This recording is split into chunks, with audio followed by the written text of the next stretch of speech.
ဂျပန်ကိုလည်းအမြန်သွားခြင်းနဲ့အကျဉ်းစနစ်နဲ့လည်းသွားခြင်းတဲ့သူတွေအတွက်အဓိကသိထားတဲ့အချက်၃ချက်အရင်ဆုံးရွေးချယ်တင်တာကဘယ်ဗီဇာနဲ့သွားမယ်ဆိုတဲ့အပိုင်းမှာဥပမာ training visa နဲ့ဆိုရင် agency fees ကိုအရေးကြပေးသွင်းရတဲ့ installment program ရှိတယ်လို့ပညာသင်စရိတ်ပေးချေရတဲ့ပုံစံ education fees ဆိုပြီးတော့2မျိုးရှိပါတယ်။ဒါပေမဲ့ကိုက agency fees ကိုတပြားမှမပေးချင်ဘူးဆိုရင်တော့တိုကုတေးခိုင်ကောတို့ work visa တို့ရွေးချယ်တင်ပါတယ်။နံပါတ်1ချက်ကတော့လူကြိုက်များတဲ့ scholarship ပဲဖြစ်ပါတယ်။ခိုင်ကောတည်င်းစာကားပြုပြင်ရေးကားမောင်းတဲ့သူနာပြုအကူများပဲဖြစ်ပါတယ်။ဒီနေရာမှာလည်းမိမိရဲ့ဂျပန်စာအရေးချင်းပေါ်မူတည်ပြီး2နှစ်ကျောင်းတက်3နှစ်ပြန်ပြီးအလုပ်လုပ်ပေးရတာရှိတယ်လို့3နှစ်ကျောင်းတက်5နှစ်ပြန်ပြီးအလုပ်လုပ်ပေးရတာတွေလည်းရှိပါတယ်။နံပါတ်3ချက်အနေနဲ့ကတော့အရေးကြီးဆုံးအချက်ဖြစ်တဲ့ဂျပန်စာအရေးချင်းကတ်တဲ့ချက်ပါ။ဆာကူရာကျောင်းမှာဆိုရင်အကျွေးစနစ်နဲ့ဂျပန်သွားချင်တဲ့သူတွေအတွက်ရောဂျပန်စာတစ်လုံးမှမသင်ရသေးတဲ့သူတွေအတွက်ကိုရှောက်ထားနိုင်တဲ့ပုံစံ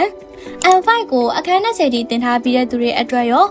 N4 bus သမားတွေအတွက်ရော N3 bus N2 bus သမားတွေအထိမိမိရဲ့အရေးချင်းပေါ်မူတည်ပြီးခွင့်လန်းကောင်းများရှိထားတာကြောင့်ဆာကူရာမှာဂျပန်စာကိုစူးစမ်းသင်ယူကြဖို့အတွက်အကြံပြုလိုပါတယ်ရှင်။ရန်ကုန်မှာဆိုရင်တာကီတာတာမွေမြောက်တကုံလဲရန်ကျောင်းခွဲများအပြင်မန္တလေးဆိုရင်69A 3839ကြားတောင်ကြီးဆိုရင်ခွာညိုလမ်းမပေါ်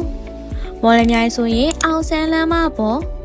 ပခောက်ကူဆိုရင်တော့အမတ်နဲ့ရွှေချမ်းသာလမ်းမပေါ်မှာတည်ရှိတာဖြစ်ပါတယ်။ဖုန်းနဲ့ဆက်သွယ်ခြင်းနဲ့ဆိုရင်တော့3994483338ကိုဆက်သွယ်နိုင်ပါတယ်ရှင်။ဒီဗီဒီယိုကိုအဆုံးထိကြည့်ရှုပေးတဲ့အတွက်အထူးပဲကျေးဇူးတင်ပါတယ်ရှင်။